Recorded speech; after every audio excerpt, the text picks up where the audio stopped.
La messa di Natale del Vescovo per le comunità di migranti è un momento raccolto e familiare in cui ciascuno porta le proprie esperienze anche attraverso espressioni e tradizioni differenti. In cattedrale si è riunita una rappresentanza delle diverse realtà che sono presenti in diocesi. È un momento semplice, si prega insieme e poi si viene qui in seminario, ci si scambia gli auguri cantando un po', riprendendo i canti della propria tradizione, delle proprie origini, della propria tradizione culturale.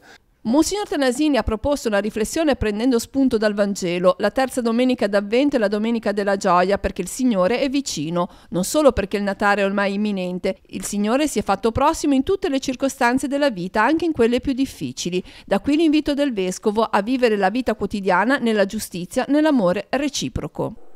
Impariamo a discernere quello che conta da quello che invece deve essere lasciato, abbandonato, perché la nostra vita non si riduca mai ad avere un pugno di cenere in mano. L'accoglienza e l'integrazione passa anche attraverso alcuni luoghi di incontro nelle parrocchie, a Rapallo con le comunità tamile e filippine e dell'est europeo, a Chiavari e Lavagna con i sudamericani.